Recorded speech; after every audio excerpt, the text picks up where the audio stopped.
All right, dude. How's it going? Good. How are you doing? We're live. We're recording. Alive. We're not All actually right. live, but we're recording. Either way. Yeah. Uh, you got plans to go fishing soon? Not till March. Gonna head down to Puerto Vallarta. Oh, ride the Constitution again. Yeah, 3.5 day. I saw Dwayne and Brandon Hayward, and everyone rode it recently, so that gave the boat more cred to me. I've already heard it's a Yeah. good boat, but if all those guys are riding it, it's got to be pretty good. Yeah, it's probably one of the most popular down there. They've been doing it for a while. That's sick, dude. Hopefully you get your cow then. So how big was your big one on the 15-day you just went on? 184. Dang. Close, but not close enough. That was on a scale or taped out? Yeah, on a scale on the boat. Damn.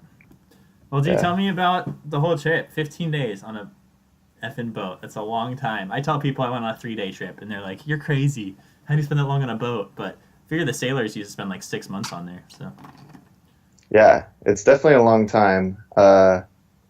It was, I think, 3 or 4 days just to get down there. And we didn't stop at all till we got there. So, do you troll or anything? no. Just Um, damn. we just went straight down. Sometimes they'll troll if we're going to go by the rocks or something. But, yeah, it was just a straight shot down. That's crazy. So what do you do for 4 days? The normal fish boat stuff. Fish, Jerk fish. off, smoke cigarettes, drink beer. Yeah, there's some drinking involved and a lot of rigging up and seminars. Every day we had a seminar or two, just getting us ready.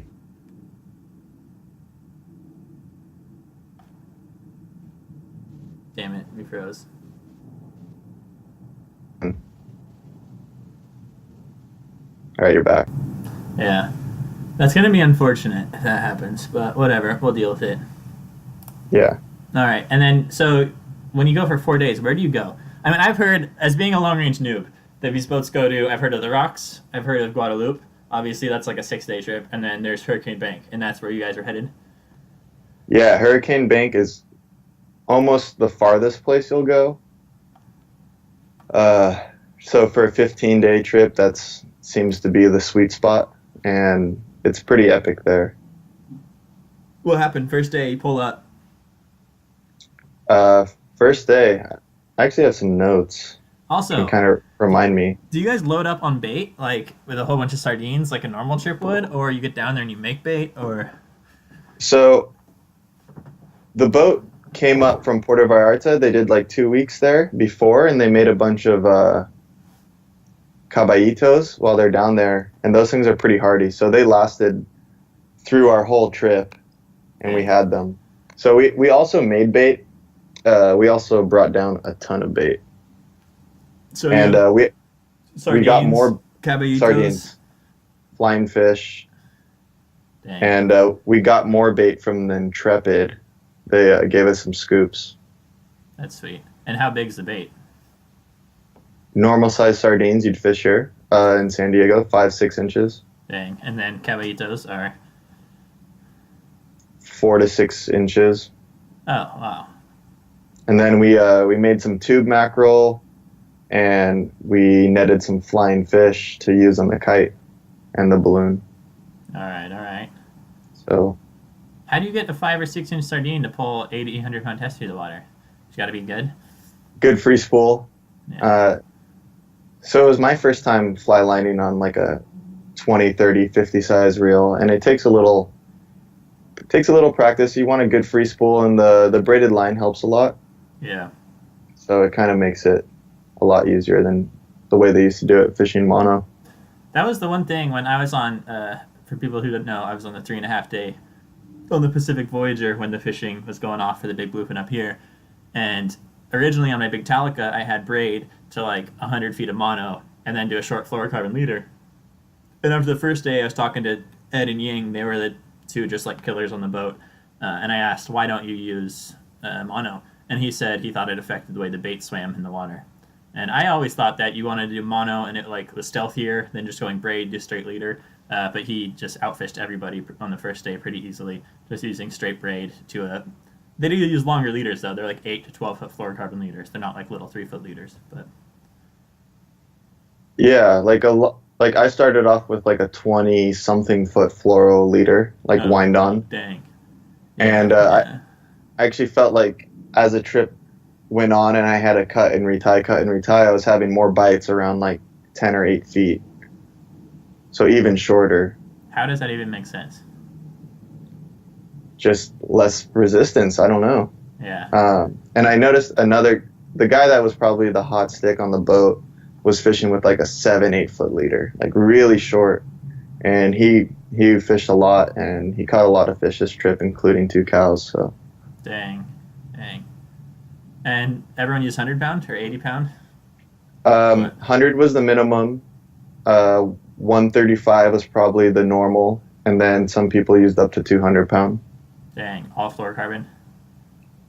Yes, except for one guy. Is that the old guy with the rules you told me about? Yeah, he used the mono leader. Yeah, he has the rules, the 3 rules. All right. First, His first, you got to introduce this guy, right? He's just caught like a million fish. yeah. Well, a lot of people probably know him in the long range world. His name's Bob Mishner. All right. He's like 70 something years old, and he's been doing this for a long time. And he claims to have over 70 cows, over 70 fish over 200, Dang. and then I don't know how many over 300, but he definitely has a couple handfuls. Jeez. And so he kind of only wants to catch the giants, but he put on, I think the first day, he caught 10 fish. Like the first day we pulled up to Hurricane and just all on the balloon rig. He only fishes this balloon rig that he swears by. And the balloon rig, I was under the impression the balloon was like the helium balloon on the kite, but this is different, right? Yeah, this is his rig. He takes a normal balloon and he blows it up with his mouth, and he ties it about 8 feet above, 10 feet above his bait, and he'll just float it out and drift it out behind the boat because we're fishing on the anchor, so everything's going towards the stern. Yeah, yeah. So he'll look for little pockets where there's no lines, or if he can get because he wants it to be like kind of away from everyone else's baits. Yeah, it's just separate. Yeah, so he has a specific way of fishing it, and it'd be nice to fish with him again to learn more about how he does it, because you kind of just have to watch him. Dude, when you told me about that, I was thinking back on my trip, and I mean, the fishing was so good. People were getting bit if you could get your bait away, but the kite was getting wrecked. When we got up the double trouble with 2 sardines, I mean, it was just, the first day, it was like every time you got the kite out, it would just get bit, but it was so hectic. I mean, it had so many fish hooked most of the time that the crew could only get it out 3 or 4 times. But I was thinking, if I had the balloon rig there, like, it was super windy, I'm sure I could have done that and just let it go 100 yards from the boat and got bit almost every time. Yeah, definitely. It's a good way of just getting your bait way out there, and then you're able to keep an eye on it. It's almost like fishing a bobber for bluegill or whatever, and it's like you don't have to pay as much attention. There's less skill involved, I think, because you don't have the fly line. Sure. But it is a different technique and does take, some knowledge. Dang. So, you pull up, he caught 10 fish the first day. Was the fishing pretty good? Did you get on the first day? The first day was pretty good. Yeah, the first day I only landed 2, but they're like 110 to 150 pounds, and it was pretty good. We were the first boat there for the past 2 weeks, so it was like prime for us to go there. Yeah, not much pressure on it lately. No, and then I think we got about 50 tuna for the whole boat. There's 24 people, so the average was about 2. So I got my 2. Yeah. Yeah. Dang. And then, but he put on 10 the first day, so that kind of tells you it was working pretty good. And then, yeah, people lost them to sharks, pulled hooks, and it was pretty good. Wasn't expecting it to be that fast paced on those bigger size fish. Were there any small ones mixed in? Were they all big? Mostly big. There were small ones mixed in. But what's a small one? Like 20 pounders or like 50 or 60? A small one would be like 8 pounds, but you would use it as bait. And we release anything under 100, unless it's around 10 pounds or less, then you can use it as bait and fly line it.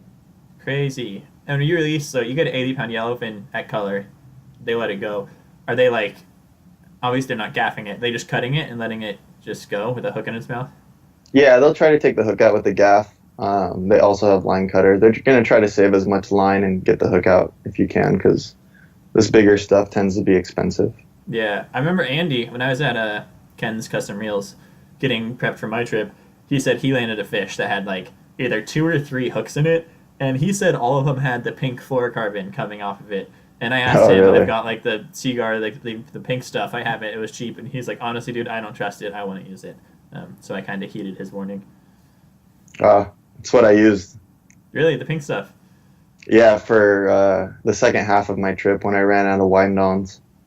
I mean, obviously, using the 100 or 130-pound pink stuff is better than using 60-pound Seagar. So it might be a little more brittle and might be breaking, but you got to use what you got. Yeah, it's still. I think it's still good enough. So 3 or 4 days down there. I guess it's 3 or 4 days back. So you got like 7 days actually fishing on the bank. Yeah, so we fished the bank for 5 days, and then we went up to Clarion Island for the last 2 days. Okay. Where I know I was looking at your Instagram, you got wahoo as bycatch one of these days? Yeah, the Hurricane Bank, they were just around, and this trip, Captain Andy didn't really want to fish for wahoo. You could kind of tell. That's crazy. He's just over wahoo. Just wants to catch giant tuna, which is, the reason why we're all there anyways.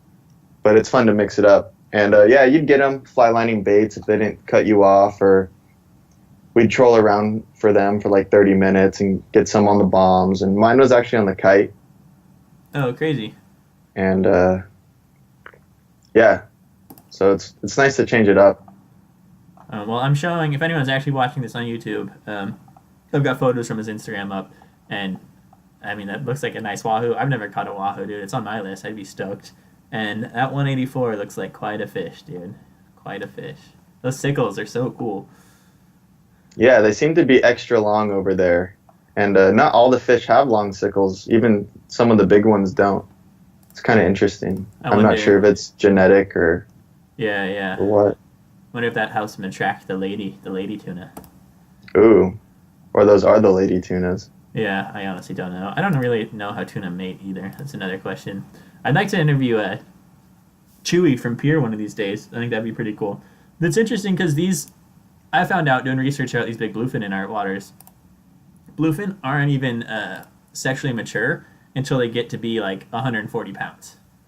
Wow. That's Everything bigger than else, expected. Yeah, are juvenile. And so that's part of the thing with the big bluefin here. They're wondering, they always thought these bluefin, breed in Japan. That's where they find the baby ones. They migrate around and feed, and then they go back. But I think now a lot of people are wondering if now we have breeding size ones here, if they're actually going to start breeding in our waters. So that'll be an interesting question to find out over the next coming years. Yeah, that'd be really nice. I would love that. I know. I heard, or one of the Fisherman's Processing posted on Instagram, and they cut up a bluefin, and it had a tag, and I guess I should just look it up instead of making this up. But it was like this fish had been tagged in Japan X months ago at like 2 pounds, and then it caught here, it was like a 20-pounder, and it had the radio tag in it. So it's pretty cool. So what else happened on the bank? Day 1, you got 2. How was day 2? You ever get frustrated? Yeah, of course. With any fishing for giants. Day 2 was definitely slower. And I got 2 tuna again and the wahoo. And the tuna were a little smaller, closer to 100 pounds. We actually had a big school of Dorado come up on us at like 3 a.m. on our lights. Dang. Like maybe 200 Dorado, all good size, and I hooked 2 on a Colt Sniper and dumped them both. Oh. Just we weren't really ready for them. It was kind of just a fun side thing. And I just know from like hearsay, everyone wakes up and they do the morning workout, right? They call it with the big jigs. The PL68 or the Tatty 14 or the big flat falls, the glow in the dark jigs, drop them down and. So how does it work? Like, you're there for 5 days. Obviously, first day you're fishing all day. You people fish through sunset and fish all night? Or it's kind of like you stop fishing at dinner and then you fish again in the morning? So for this trip in particular, right as the sun set and it got dark, it seemed like the sharks were just on us thick. So every bait, every fish hooked, and even jigs, PL68s, were getting shark bit. Gnarly. I think they were brown sharks. But it seemed like once that sun went away, then it was just straight sharks, and you lose so much gear, so many leaders, and and I don't think anyone caught one at night, a tuna, on that whole trip. Dang. Right at sunset and right at sunrise, sure, on the jig, but not when it was dark. It was all sharks. Interesting. But I'm sure it changes. That the epic 3 days we had when the 60-mile bank was going off up here. We anchored on the boat or on the bank at night. Main Captain Mark, Pacific Voyager, goes to bed. He tells Ryan he's up at 5, and I'll still be so pissed at myself because I slept through a little bit this morning. But apparently at 4 a.m., I expected we were going to wake up, pull the anchor at 5, and start looking around for the tuna. But it was like at 4 a.m. the tuna just showed up on the bank. And they were up around, blowing up all day until like 3 p.m. and then they just bugged out. And from like 3 p.m. till 4 a.m. the next day, they weren't on the bank. So it was really weird. I don't know what they were doing. But the next morning, like clockwork, I was up super early, and they're at like 3:55 or 4. Ryan comes down from the pilot house, and he's like, guys, just started marking them. And that's when I went outside and got bit on my third drop on the flat fall. It's pretty sweet. Were you guys were drifting, right? No, we were on the hook the whole time. Oh, really? We sat there for 2 days. Dropped it. Same spot, right on top. Wow. The 60-mile bank, the top of it's pretty small, comes up to like 300 feet, and there was room for a few boats to anchor. I know everyone was getting them those few days. New Loan was by us, the 095, everybody was out there. And so there was room for like a few boats to anchor, and then I think some boats were drifting around, and they were still getting fish too. But yeah, dude, it was such a crazy 3 days, just giants blowing up. It was pretty epic. It was insane. Yeah, we were all talking about that bite even down south, and our Wi-Fi was pretty limited, and yeah, we all heard the stories, and I knew you were on that trip, so I was stoked for you. Yeah, thanks, dude. It's pretty lucky. But Mark even said, he's like, the first day, he's talking to other boats, and they're like, oh yeah, the other boat's like, yeah, you should go in and bring those fish in. You don't have enough room. He's like, ha, yeah, right. I'm not leaving this spot. But I know there was boats at Guadalupe and long range boats that left their bites to come up for it because it was that insane. Yeah, definitely one of those once in a lifetime kind of trips. Seriously. But let's finish about your trip first, dude. So day 2 in the bank, you get a couple smaller ones, you get the wahoo. How's it go the next few days? Every day's the same? Every day slowed down. That first day was epic, and there was more epic bites and stuff. Day 3, I pulled the hook on 2 fish back to back, and I was just struggling. And yeah, I don't think I caught a smaller fish that day, and then that was it, like a 40-pounder that I released. And then that was the first day we caught cows. There was 5 cows on the boat. Dang. And I knew that those 2 fish I pulled felt like bigger fish, so I was kind of, not having a great day. Yeah, you never know, but I know the feeling, dude. I pulled a couple hooks myself on fish that it could have been giants, so. Exactly. It sucks. It's the worst feeling, and everything goes limp. Your heart just drops. Ugh. Yeah, and yeah, you gotta be there to know what that feeling is like. But day 4 was like my redemption day. Wake up and hook a nice one, pull the hook right away. On the jig or on bait? On bait. Most of it was on bait, fly line. Okay. And then the next bait I put out right after that, I hooked that 184 on a little smaller reel on 100-pound, and after about like an hour and 45 minutes, got it to color and put a gaffin in. I was stoked. That's rad. I knew it was close. You think it was 200 when it came up? Yeah. You stuck a gaffin in it, you thought you had it? I knew it was close, but yeah, it came in a little under. Let's talk about your main setups. So you said that was a smaller reel. What was it? I think you told me you're fishing Accurate stuff. Well, it was an Accurate sponsored trip. Okay. but I don't have any big accurates. That was on a Talica 20, Shimano Talica 20. Yeah.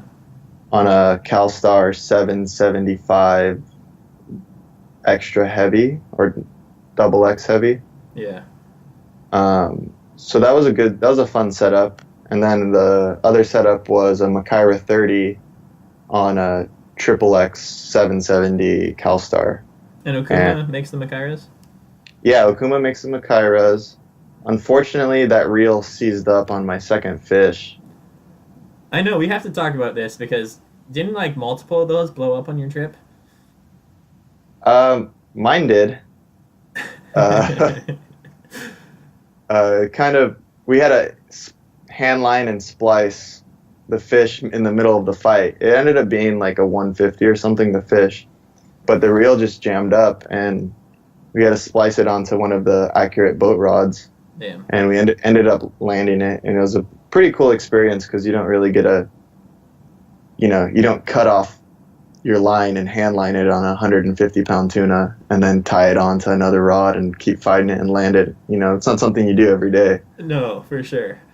That's awesome. And so it was pretty cool. Unfortunately, it broke, but these things fail sometimes. Yeah, all brands. They're mechanics. Everything you buy brand new, everything's gonna have some altercations. Do they have a good warranty or something? You're gonna get it fixed, or you just bring it to Ken and have him redo it?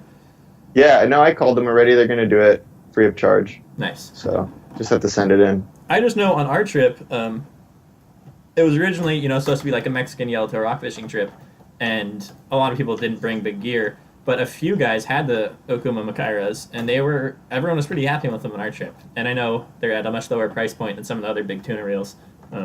So obviously, slightly lower price point might be a little bit better chance it could seize up, but it still seems like a good option because I've just got into this offshore fishing scene the past couple of years, and it is expensive. Yes. And then I think I have all the gear ready, and then all of a sudden now it's like fishing for 100+ pounders. I need to I was undergunned. I lost fish because I was fishing at 8.2 rod that was 25 to 60 pound, and then the other thing I want to mention is I saw the same thing on our trip. Ying was one of the two. Well, there was a lot of good fishermen, but Ed and Ying seem to be the best. They fish the Shogun every year, fish long range. And at one point, his fish gets wrapped on the rudder, and the captain marks right there, and he does the same thing. He just pulls a ton of slack, and he looks around. He's like, "Who's got gloves on?" And I happen to have gloves on and not be in the water. So he hands me this tuna, just hand line. He's like, "Don't wrap your hand." And I'm like, "All right, I won't." And I just grabbed on, and he in the 30 seconds cut it on both sides of the rudder and sliced it back, and it was pretty sweet because I was holding on to this 150-pound tuna with my hands. And at first it was just kind of chilling, and then it started taking out line, and I just had to give it line. I'm like, "Mark, you better hurry. But he got it done, and they landed that fish. So it was pretty cool to witness. Yeah, you broke the first rule, though. Oh, yeah, the rule. What's the first rule? the first rule, stay at the rail, stay fishing. Stay at the rail, time on the rail. All right, Let's go into all three rules now. Give me two. All right. Give them to me. That's the first rule. The second rule is stay out of tangles. All right. And the third rule is repeat the first two. That's Bob Michener's 3 rules. The old guy. What a legend, dude. What a legend. Yeah. I hope I'm a 70-year-old still fishing and catching cows. Yeah, I hope so too. Getting pissed off when they're not over 200 pounds. Yeah, it's 150. It's a small one. Yeah. Dang. So the third day was frustrating. The fourth day was your redemption day, or the second day was frustrating? The fourth day was redemption day. All right. So I think I hooked 3 that day. Or I hooked 4, and I landed 3. And that 184 was my biggest. There was a lot of marlin around that day, too. I think we hooked 3 of them, big ones. Damn, you guys land any of them?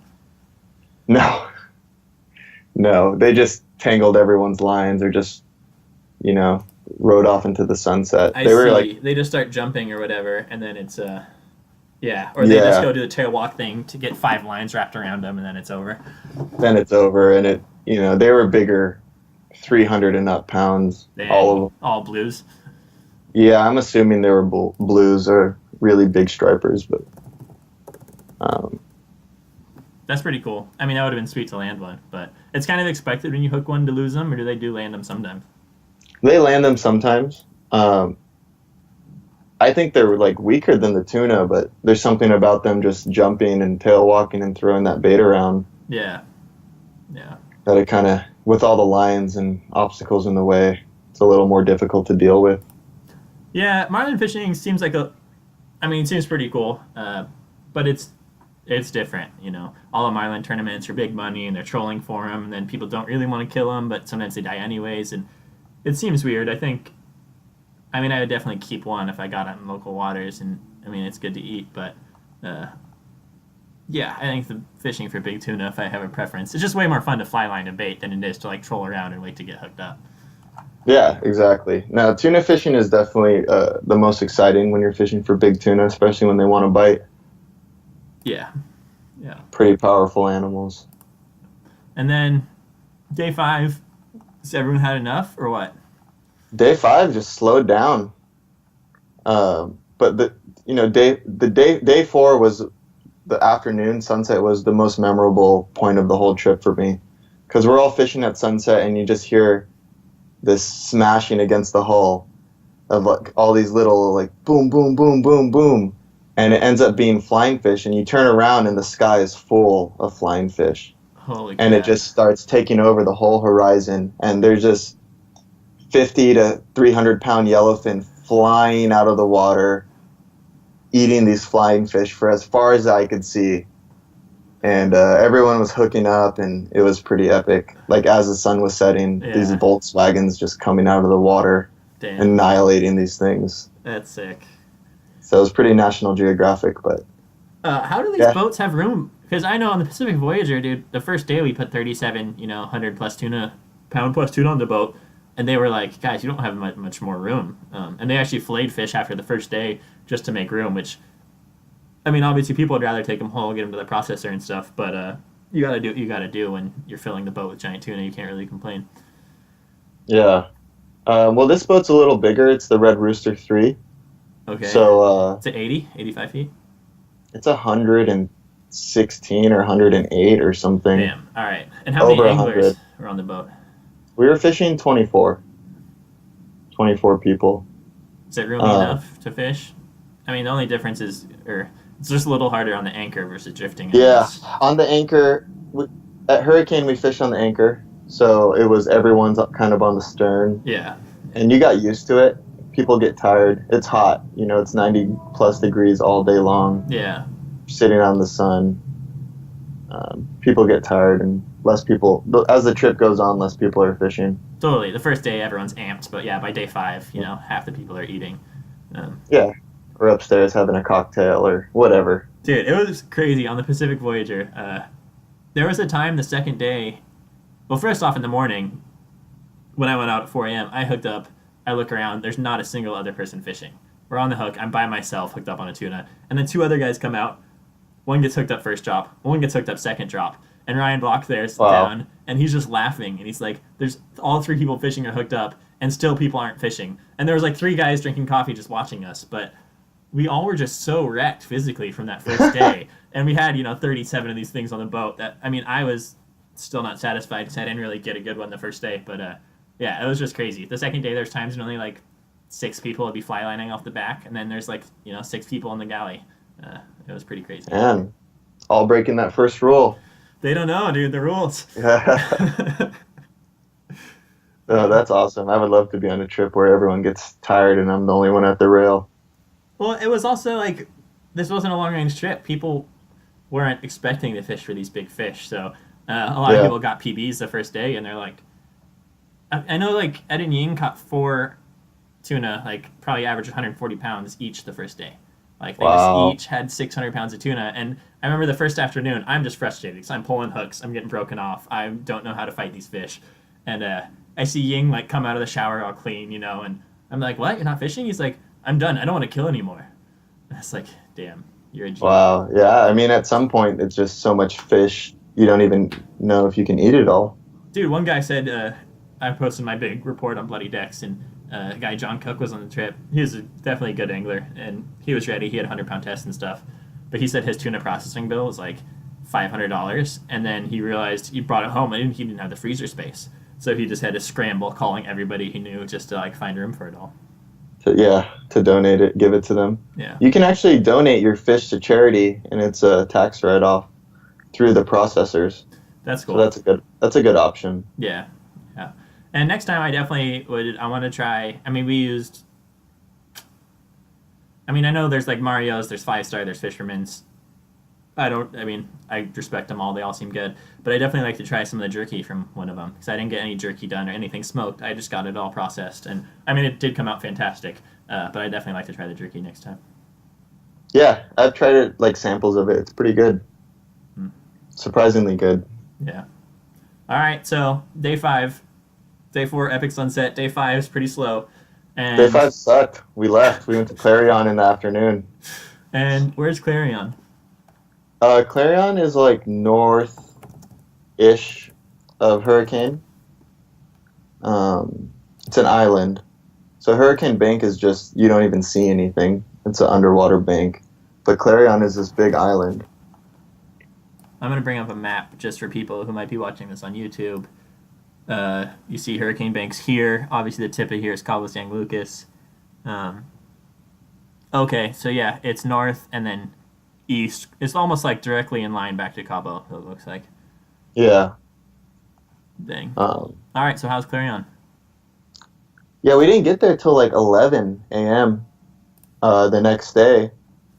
And so we were drift fishing now, so that was a whole change up for everyone. Yeah, you're off fishing on the anchor for 5 days, and now we're drift fishing. Is this still targeting cow yellowfin? Same deal? Yeah, still targeting yellowfin, but like we're fly lining, but with egg sinkers because the birds are just diving on everyone's baits and like damn, they dive deep for them, and you're losing bait before you can even get it out. So could Bob use this as the balloon rig here, or would the birds just get it? No, he does the weighted, the egg sinker fly line too. Okay. Because the birds would get it. They're too gnarly there. That's crazy. And so we stopped a lot. We hooked up, and I'd say the first or second fish would get landed. All about 100-pound yellowfin. Nothing crazy big, but still awesome fight. Yeah. And then everyone else that either got hooked up and bitten off by sharks or hooked up on a shark. And I've never seen anything like it. Damn. Just we stopped on a school of sharks, like a sharknado, and it was insane. We even trolled for wahoo, and I hooked like a 400-pound white tip reef shark or black tip, I'm not sure, on a wahoo bomb. Dang. And it just kicked my ass.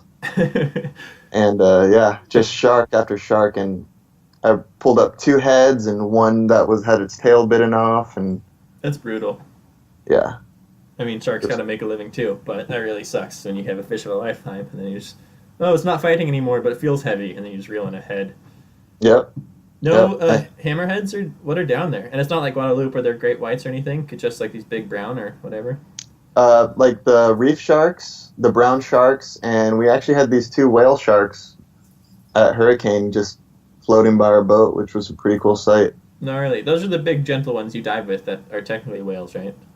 Yeah. They're sharks. They are sharks. But yeah, they got the big mouths and the spots, and you can like snorkel with them and stuff. Yeah. All right. They don't eat your tuna though. No, they don't eat the tuna. They just float there. Dang. And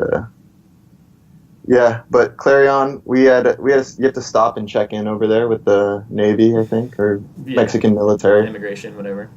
Yeah, they board your boat, and you give them soda and water and beer, and they say thank you and go back. Yeah. Dang. So you have to do that before you start fishing, or like you pulling up schools on the way and then you go check in? We actually fished on the way in, and then waited for them to call us, I think, and I see. We went over. Yeah, they hail you on the radio, and they come check out your paperwork or whatever. Yeah, they mostly just came for the water and the beer. But, yeah. I know how it goes, dude. When I went to Cuba when I was working on the yacht the first time, the captain of the yacht has a sailboat there, and he's very familiar. But basically, you pull in, and there's like a set of people that need to come on the boat. There's a doctor, there's this, there's that. And, this was 2009, but basically like you bribe everybody, and it's not like huge bribes, but the captain's he brings a lot of stuff that we would throw away on the yacht to give to the families there, be it clothes, microwaves, TVs, any of that stuff. We don't want it in the boat, but that's super valuable to the people there. But you're not actually legally allowed to import that crap. So part of that is the bribing thing, and then you give them all. I don't know how much you give them, $20, $100, but you give everybody a little bit, all the bribes, and then they let you bring the stuff. So it's interesting. Yeah, a little goes a long way too with building relationships with these people. That's true. And I guess, the boats know. They're down there all the time, so they know. Yeah.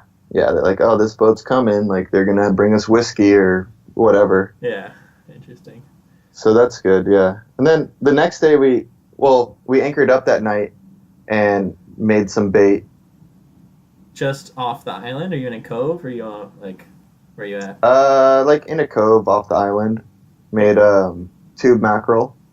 What is that? Just Big Macs? It's like a mackerel, but you know how like a greenback mackerel like we have here in California will have it'll be slimy. Yeah. And have the stripes. Like these mackerel are they're not slimy, they're kind of almost sandpapery when you hold them, and they don't have the stripes, and they're just like tubes. Weird, but they're not Spanish Macs. No, they're not Spanish Macs. Interesting. Are they the same size? Just whatever, 6-8 inch normal bait fish size? Yeah, a little bigger. But at night when we're anchored up and you get the big lights going on the water, so you have this big ring of light around the boat, and then there's darkness right outside of it. They do this thing called the Great American Jack-Off.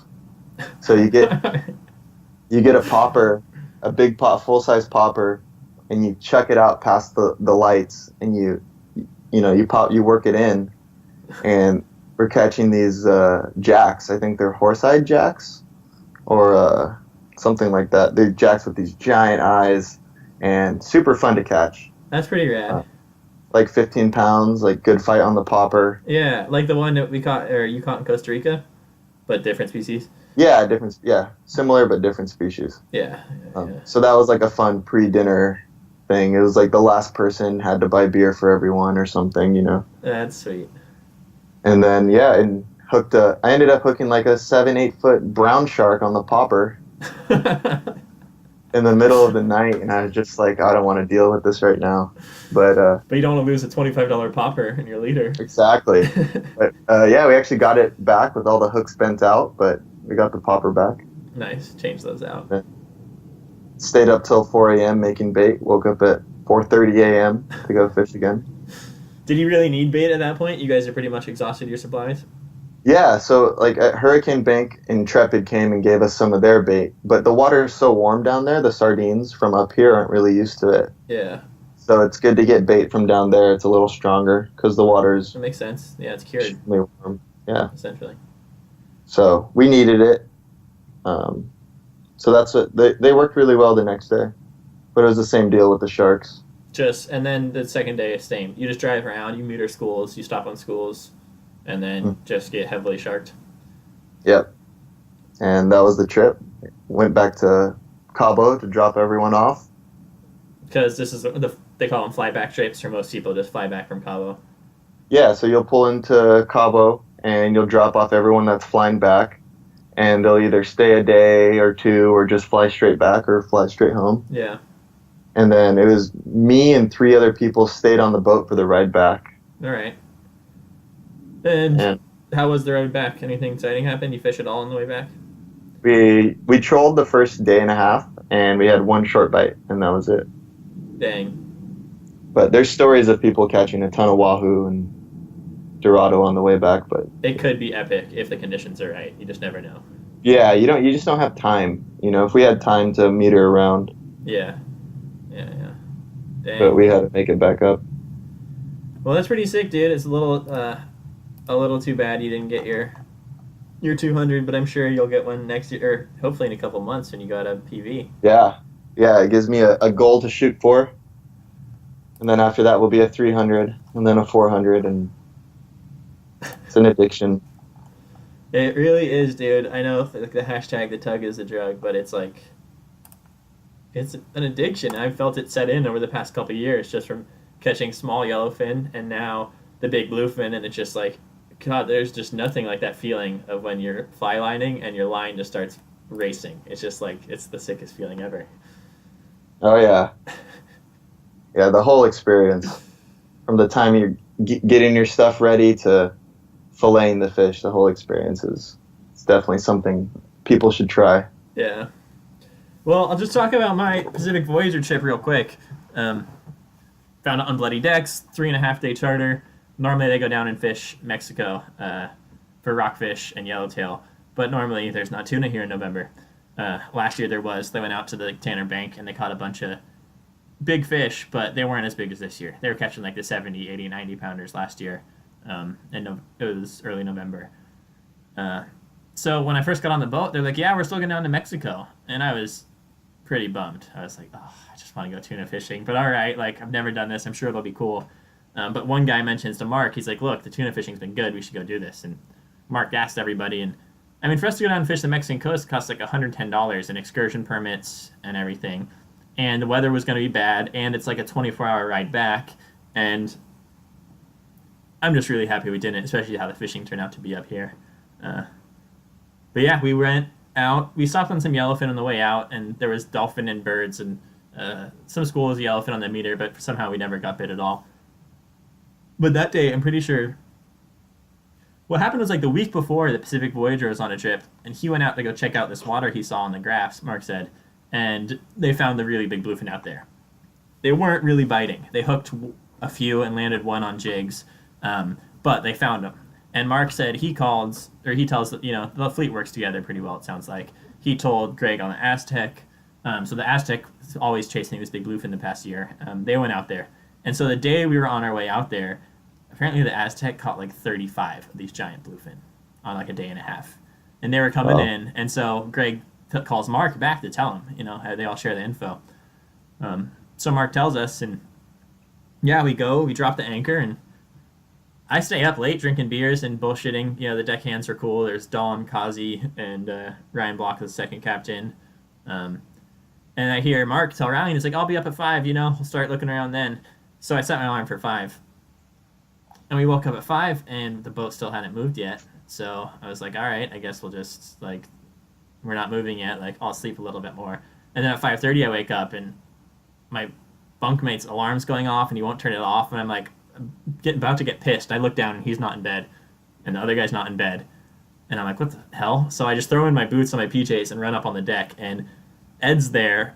I don't know if he's already going on the deck, but he's definitely hooked up already, and most everybody's fishing already. And I couldn't believe it, dude. I'm always up way too early. It's on the 2 hours too early on those trips, just waiting for us to stop on fish. So I couldn't believe I missed fish. But the flatfall bite was super good in the morning. This was November 18th, I think. But I really wanted, I don't know why, it's kind of silly, but I wanted to get one on Big Tatty 14 glow in the dark. So everyone was fishing the big flat falls, and I had the Tatty, and I dropped that a few times, and I'm not getting bit, but other people are getting bit on jigs. And then I hear someone yell sinker rig, and I was like, all right. And I had your TLD you let me borrow with braid to 80-pound leader. On that rod you let me borrow too. I don't know what it's rated, but it was like, it's like a 60-pound rod, like a 40 to 80 or something. Yeah. So I grab it, throw on a bait, throw on 5 ounces of lead, sinker rig. For some reason, the fish would be on the bottom in the morning, and then as the sun came up, they'd just be blown up on the surface. And I drop my first bait down there, and immediately just feel tug, and throw it in gear. My rod loads up, and I just am so stoked. I'm like, fresh one! And everything goes limp. And Dom's there. He's like, oh, your drag must be too tight, dude. And I was like, maybe. I have no idea how to fish 80-pound test. I don't know what I'm doing. But I reel in, and it was just a clean cutoff. I don't know if it swallowed it, hit gill plate, hit teeth. I honestly don't know what happened. But it was just instant cutoff. And then, so now I had the 3 setups. I had the Talica on the one rod that was, the best rod I had was 30 to 80-pound Phoenix, the Black Diamond. And that one had the jig on it, and then the TLD just got bit off. And now the sun's coming up, they're blowing up. So I grabbed my third setup, which is the LX Avit on the Phoenix, 8'2", 25 to 60-pound rod. And no. Yeah, and I just launch out. I just nose hook a sardine, launch it out at the boils that are 40 feet from the boat, and just get bit instantly. And so apparently you knew this already, but we didn't realize that reel really needed some service. So the fish, it's like when it takes out line, it's jumping. The low gear won't work on the reel. 2 hours later, finally get it to the surface. Kazi was a G. He like fixed my low gear. He just like tapped it with his pliers and like held the lever and clicked it in. And finally, and I'm up on the bow going under and over the anchor and shit. And Dom's got it to go underneath the anchor, and the fish is on the surface. And I see it, and I just had a snapshot in my mind, but during this time there was like the 70-pound yellowfin cruising around too, and I think it was one of those because it wasn't one of the huge bluefin, and I swear like it looked a little different, though I could be mistaken. But anyways, it's on the surface. He hands me back the rod after going underneath the anchor and turns around to grab the gaff, and right then the fish turns and just goes underneath the boat, and I'm just like too slow. I mean, it was 8. I've been on this fish for 2 hours and I'm exhausted, and yeah, it goes underneath the boat, hits the boat, and just pop, it's gone. And it was pretty frustrating for sure. But finally, I like took the jig off the Talica on the proper setup, and I'm fly lining, and right then they get the kite out at this point. Everybody's pretty stoked. So we're all hooking up on fish, and the kite just gets bit. And right at the same time as the kite gets bit, I see like a tuna just like porpoise along the water, and I'm like, that's like right where my bait should be. And right then my line just starts flying, and nice. yeah, so I hook up to, it's John Lamb is the name of the angler on the kite. He takes his fish up to the bow. Then 15-20 minutes I'm in the corner just like holding on for dear life on this fish, and then all of a sudden John just comes running down the side of the boat, and now there's like guys fly lining kind of in between me and him because you want to let the guys land their fish, but still everyone wants to get bit, so they're still fishing. And our lines start to wrap, and Mark, the captain's right there, and he's like, give me your rod, and I go to hand it to him, and pop, like John's fish is gone. And Mark kind of looked at me like maybe it's my fault, but again, dude, I've got no experience fishing for these fish. I don't know I'm just trying to hold on. But yeah, so finally I get that fish all the way wrapped around the side, or wrapped around the boat. They get gaffs in it, they pull it up, and that's the one when I look and I see my hook like 6 feet out of the fish's mouth. So I thought I pulled the hook, and then I realized I was on the second hook of the double trouble rig. So there's first hook in fish's mouth, so like the leader to the second hook, and my hook was just hooked on it like this. So it was insane. They all laughed like, hey John, we found your fish. And it's crazy I landed the fish, but I still like was pretty pissed that it didn't feel like it was my fish, So whose hook was attached to the fish, not yours? No, the kite hook was. One of the double trouble hooks was in the fish's mouth. I was hooked on the second double trouble hook, which is insane because it wasn't even wrapped. It was literally just like 2 hooks like this. So if it had got any slack at all, it would have got off, but somehow I managed to land it. But John was cool. He's like, Ernie, have you landed one yet? And I said, no. And he's like, all right, well, you can have that one, which is cool. At least, I mean, I got the meat, but I still was like, it wasn't my fish. I wasn't like satisfied. Yeah. And I think of course not. I hooked another one, maybe 2 that day. Like, it was easy to get bites, but I had some pulled hooks. I had the bite off, and that was it. Oh, I hooked one little yellowfin. I caught like a 25-pound yellowfin that swam through. Took me like 2 minutes because I was using 80-pound. But I ended that first day without. I mean, I had the one from the kite, and then I had the little yellowfin, but I still didn't have my big one. And that was like Ed and Ying had each caught 4. I think John Cook had 3. Like, people already had just banner days, and I just felt like it didn't happen for me yet. So I was pretty bummed. So next day I'm up at like legit 2:30 in the morning. I like wanted to shower and there was no line. Yeah, not gonna let that happen again. Huh? No, I'm not missing it. Oh, and I'd been fishing in my pajamas that whole morning, so I ran up which had snowflakes on them. So everyone on the boat's calling me Snowflake, which is cute. Yeah, it's pretty cute. But yeah, next day I'm up at 2:30. I shower. I start dropping at like 3:30 my flat fall by myself, like barely anyone's awake and nothing happens. So I like put it in the light to charge and go inside, and right about like 4 o'clock, Ryan Block came down and he's like, guys just started marking them, and there's probably like 5 of us in the galley, and that's when I went out, third drop, get bit. No one else is on the boats even back there, and then one guy sees me, he comes out and laughs at me, and that's when Steve and Robert, they came out, both bit, first drop and second drop. 3 of us are hooked up.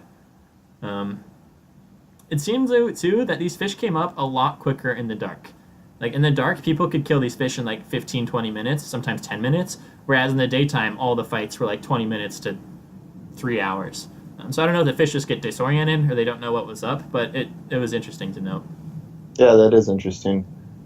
I think maybe it's like in the daytime, a lot of times you get them to the boat, but they still have so much energy. They see what's going on and they just take the F off again. So I think maybe you just get them up quick in the dark. They're just a little disoriented, so you can be gaffing them, but I don't know. But anyways, Steve gets his to the boat in like 5 or 10 minutes and pulls the hook. And I've only got like, my reel is basically full. I've got like 30 feet of line out, straight up and down. And I pull my hook too on the jig. And I was no, another one. Yeah, and I'm just like, man, like, so bummed. And Ryan Block even said something. He's like, dude, every time I'm here, you know, you lose your fish. And I was like, well, I've just lost all my fish, actually. But Robert gets his up, and it was like one of the smaller ones, but it was still like 90 or 100 pounds. Block gaffs that one himself and pulls it over the rail, which is pretty impressive. But then my leader, I was using 130-pound leaders I had rigged up by Ken. But it was a little chafed from the fight, and I show it to Block. I'm like, should I use it? And he's like, well, if you have something else, use it. But honestly, that'd probably be fine. But I didn't want to use a chafed leader and lose another fish after all my other heartbreaks. So I switched back to the big Tatty 14 glow in the dark, and just I don't know, like maybe I didn't fish it that much, so I can't say for sure. But they seem to be hitting the flat falls better, at least those couple of days. So yeah, no more bites. And people were still catching them, but there's a lot more boat traffic the second day. Like, other boats were there, and the fish were still eating, but it wasn't quite, like, as epic as the first day. So we're all fly lining. Now the sun's up, and we're all fly lining off the back, and I'm, like, complaining. I'm like, man, like, I just can't get bit. And, like an idiot, I go and I pick up the 60-pound setup again. And I launch that out there and get bit. And again, this one is a legit like 2.5 hours, and finally I have it straight up and down, and I've got it in low gear, and I'm gaining on it. And Ed had landed fish on the same reel with 60-pound. Like, obviously you can't do it. He is a much better angler than me, but I was like, well, if Ed can do it, like, I can still land this fish. And I had it straight up and down, like 40 feet a line, and everything goes limp again. And I reel in, just pulled the hook again. Like, the hook's there. Just 2.5 hours of just like wearing a big old hole in the fish's mouth, I guess. Yeah, so I was pretty heartbroken, and now it's like 10 or 11 o'clock, and I haven't eaten anything. I've been up since 2:30 in the morning. So I go in and eat, and at this point I look on the back, and there's literally like 6 out of the 17 anglers are fly lining, I think, and everyone else is just like hanging out. Done. Tired. Just beat up. One guy, Albert, hooked one the first day on a Torium Star Drag. 50-pound test.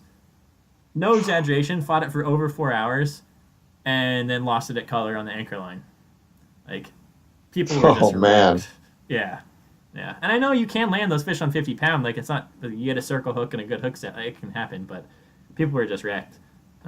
Yeah, just pull harder. Yeah. It's kind of all you can do. Just keep pulling on them. And then, so I go eat lunch, and I come out, and I launch out a bait, and it's not really swimming. And so I give it like 2 minutes, and I launch out my second bait. And I even joked to Mark, the captain, he's out there throwing bait at this point. I was like, if I hook another one, you going to fight it for me? And he's like, of course. And my second bait gets bit in like 2 minutes. Like, it was a little slower, but it was still pretty epic fishing that day. And that one, in like 20 minutes, it's taking me up the bow, and one of the anglers, John, he's like, hey, I see color on your fish. And I was like, really? Like, I didn't even believe him, because it only been 20 minutes. But my drag was tighter on the 80-pound on the Talica, and I think that fish maybe took 20, 25 minutes, and finally they stuck gaffs in it and pulled it over. So at that point I felt like satisfied. At least I got mine. And how big did that one go? Mark taped it. It was like 61.5 by 42 or 43 or something. He always subtracts an inch, so he called it like 135, but if you didn't subtract the inch, I call it 142. So. Wow, and that's one of the big ones you've been chasing for a while now. Yeah. I mean, it felt pretty good for sure. That's a nice bluefin, local waters. Yeah, that was pretty sick. And then that afternoon, like, at that point, everyone's all smile. At least I'm all smiles again. And I hook up again, like, whatever. I, like, give it a minute, and then 30 minutes later, I hook up again, and I'm just laughing. But 2 other people had their fish kind of close to the boat. They were already hooked up. So I wasn't like putting a ton of pressure on this one, and in like 5 minutes my line goes limp, and that one bit me off too. So on 80-pound? On 80, yeah. Circle hook? Circle hook. But I was reading something when I was Googling it. Some long-range legend I should give credit to. Maybe I'll find it right now. Wrote like tips for long-range fishing. And he was talking about how long you let the fish take it before you set it in gear. And he's like, for smaller tuna, blah, blah, blah. But he said for any tuna over like 60 pounds or whatever, as soon as you feel it, like that's the fish inhaling your bait, you can throw it in gear right away. So I think maybe I was used to smaller fish where I was like kind of giving them like 1 or 2 seconds free swelling before I threw it in. So maybe they were just like fully swallowing the bait, and then the circle hook doesn't really do any good if you hook them, down in the throat.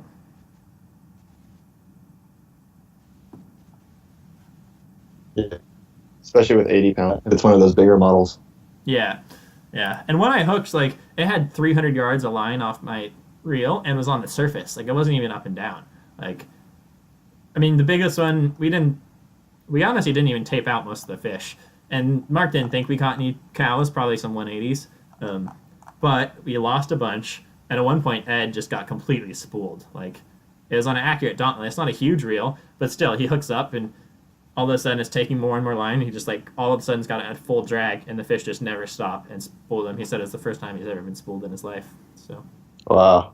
Yeah. Yeah. You never know. The one that got away could have been 200. You really never know. But it is weird that I guess it's not weird, but they hang out in certain size batches, The schools will be 20 to 40 or 50 to 70, or those few days it was just like it's going to be 90 to 180s, and not that many. Like, obviously, there's the 250 and 300s around, but they didn't seem to be around those few days at least. Interesting. So, you told me you're going to the Philippines again? Yeah. Supposed to go next month. Well, we got to talk about your epic Philippine experience. I guess I'll set the stage with when we went. The Filipinos, they fish out of their blancas, those outrigger canoes. I was with you. This is a couple years ago. We paid them we paid them to take us out, but we basically just like trolled from their canoes. Like, they just trolled these, standard Rapalas basically, but they handline them, troll them behind the boat, and we didn't catch anything. It was kind of a cool experience, but it wasn't really what we wanted. So you went back the next year.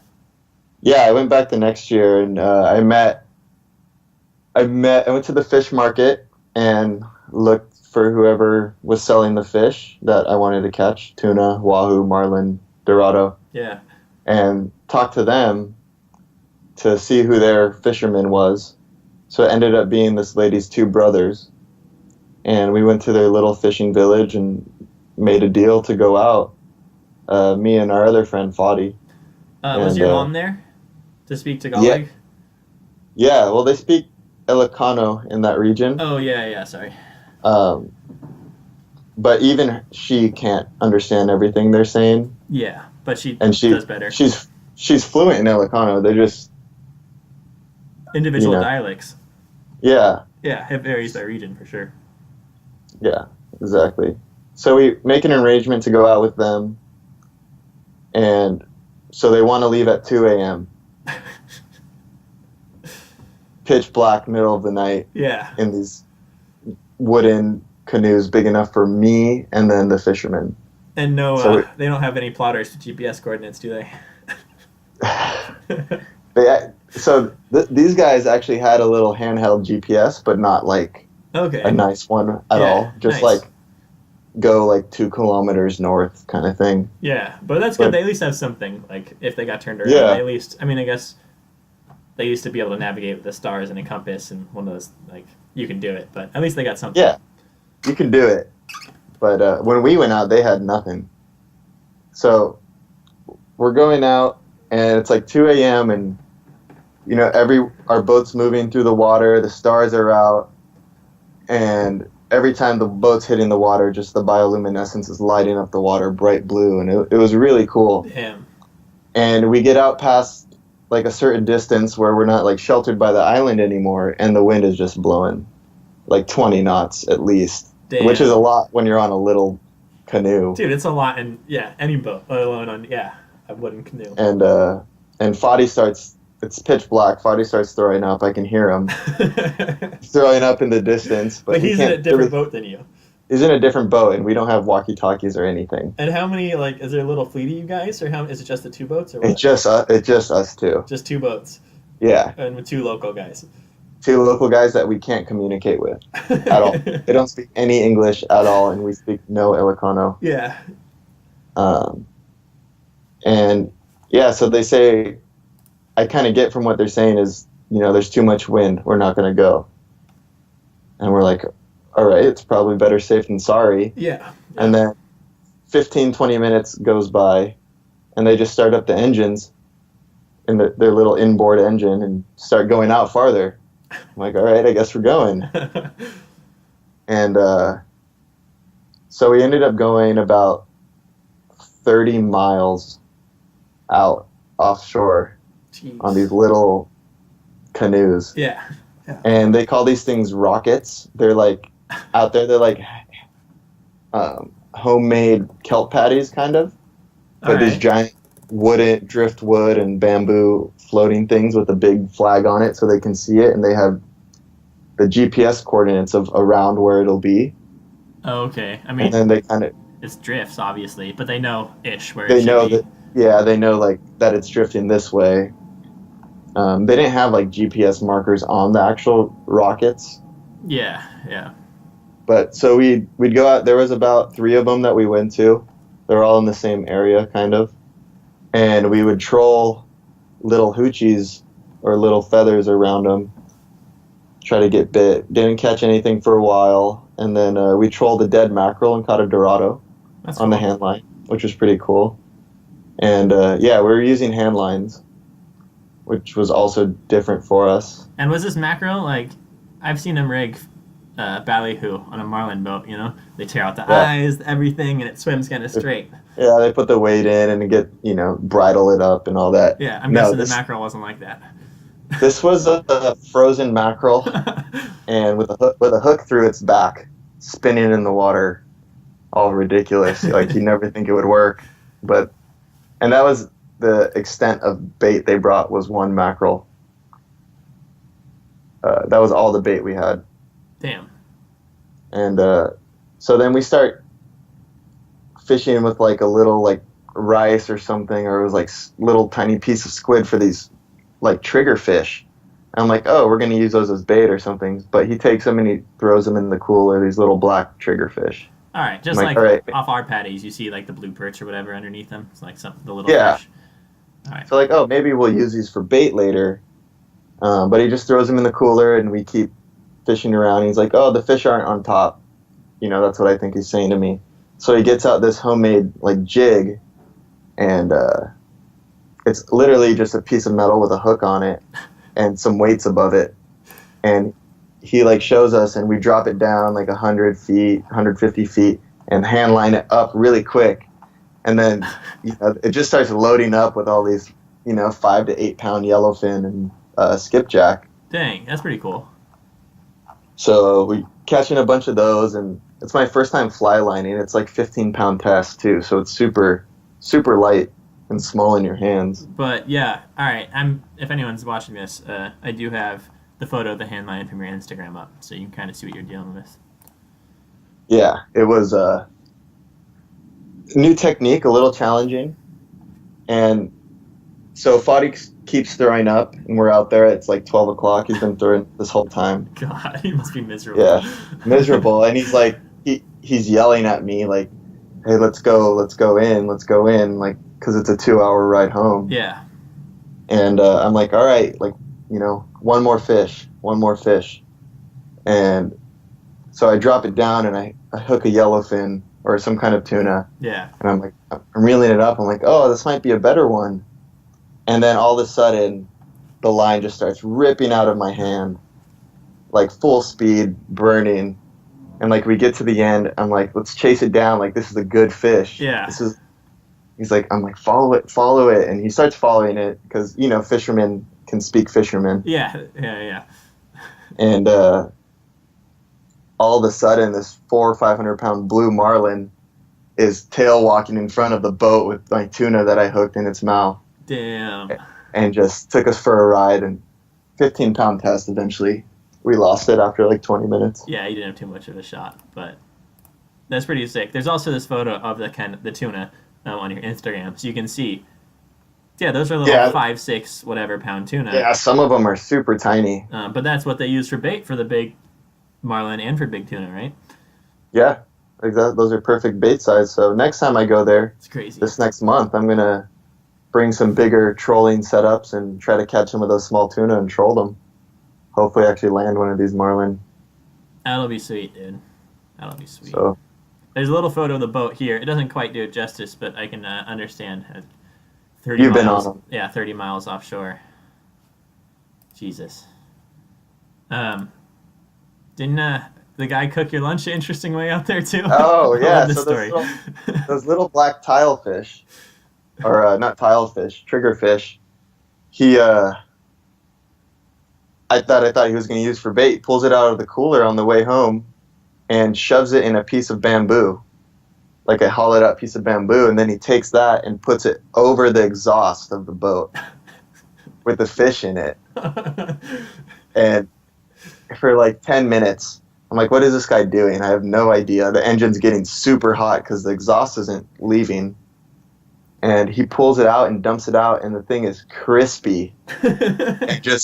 It smells delicious because, we've been fishing all day. We don't really have food. Yeah. And he pulls out, a little Tupperware thing with rice and some vinegar and chilies and just starts going at it. And was like, you want some of this? I'm like, I'm not sure how healthy that is for you, just cooking the exhaust, but it was one of the more delicious fish I've ever had. It was great. It was crunchy and crispy and salty from the spray of the ocean. Yeah, I might not recommend that from anyone, and you probably got a couple extra carcinogens from that, but still, you gotta try it when you're there. It's part of the experience. Yeah, he eats it every day, so it can't be horrible. He's fine. Delicious.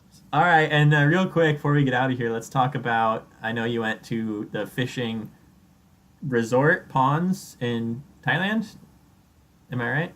Yeah. So this was last year. No, last year, 2 years ago, 2016, the end of 2016, I think. So there's a bunch in Thailand. There's ones for the big catfish, the big Siamese carp, and then the one I went to is called Pilot 111, and it's like 15-20 minutes outside of Bangkok. Okay.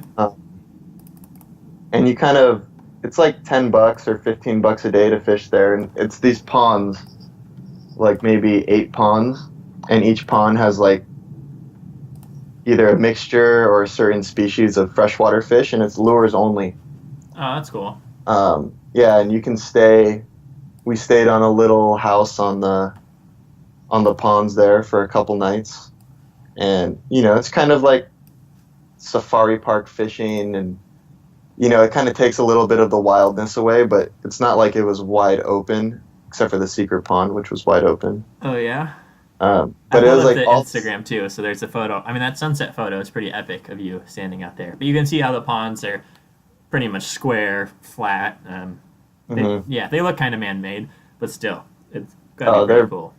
They're man-made, but there's like from barramundi to snakeheads to Mekong catfish to crazy fish, and there's all these Japanese guys like with jerseys and like $1,000 rod and reel combos for this. They love their gear. Yeah, they love their gear. There's a photo of this barramundi you got on the bolt thrower, and I'll play the video real quick too. Or first, I guess you should talk about the secret pond before we show the vid.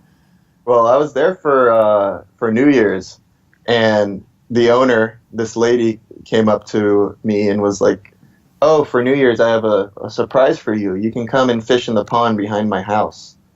Okay. And she has a special pond behind her house that you usually have to make reservations for, and she said it's good luck to like do something nice for someone on New Year's. So we were like the only Americans there. Is this Lunar New Year for them? So this is like. No, this is our New Year. All right. Yeah, this was our New Year, and that was a barramundi pond, and they were all like 10 to 25 pounds, and I cast out 20-pound fluorocarbon, just get destroyed, broke off like the first 3 fish instantly, and so I had to switch to 40-pound fluorocarbon, and I think I broke like 2 swim baits, straightened out every single hook I had, and it was literally every single cast, just in whatever bait. Didn't matter. Lunker punker, swim bait, rat. I was throwing a rat swim bait. Everything I brought. Damn. And just straightening out all the hooks on every single one. I'm gonna kill the sound for a sec just because of the wind in this video, but I'm gonna play that video of that you posted on Instagram, which is pretty sweet. Yeah. You got the bolt thrower, launch it out, hits the water, and you're on. That's so sick, just instant. Instant. Every single, I was there for 40 minutes and I had enough. But, Damn. That's pretty cool. Just on a Corrado and like standard, that's one of your travel poles. Yeah. Okuma Nomad travel rod. Was it really pricey or was it fairly reasonable? So that was a gift to fish there, but apparently there it's like $75 for 2 hours. At that pond. To fish on her like little reserve pond. All right. What about like staying at the whatever you guys stayed at in the cabin right by the water? It was $40 a night, which for Bangkok is pretty expensive. So this is Bangkok, which is pardon my lack of the geography of the area. That is in Thailand, just like the center. Yeah. Or the capital. Thailand. It's the capital. Okay. And it's pretty close to Bangkok? Yeah, it was about a $10 cab ride. Dang. From like the outskirt, where the last stop of the subway. So it wasn't too bad. There's not too much around there, but it's definitely worth checking out, just to have a little fun while you're over there. And there's other ponds and stuff too. But. Yeah, seems reasonable. I mean, you get to Bangkok, $49 a night to stay is.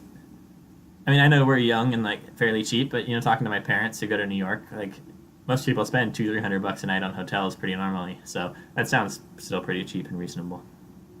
Yeah, and to fish with, lures and catch fish you've never caught before, even though it's in someone's pond. Yeah, it's still fun. It's still fight. Damn. Well, sick, dude. I really hope you get your cow down out of PV in March. Good luck. Yeah. Thank you. And if people want to check out your Instagram, what is it again? It's The Fishing Nomad. Fishing Nomad on Instagram.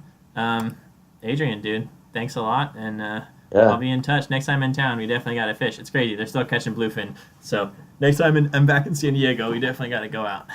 Yeah, and when it thaws out, wherever you are, we'll go do some fishing over there on the Potomac, right? Catch some snakeheads or some radioactive fish in the sewage river. Yeah. Yeah, let's do it.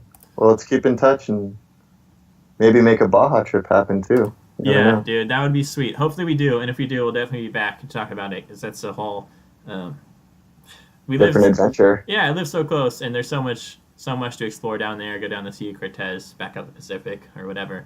And we gotta make it down to the ranch one of these days, dude. Oh yeah, for sure. All right, well, peace, man. Good night, and thank you very much. All right, thank you. See ya.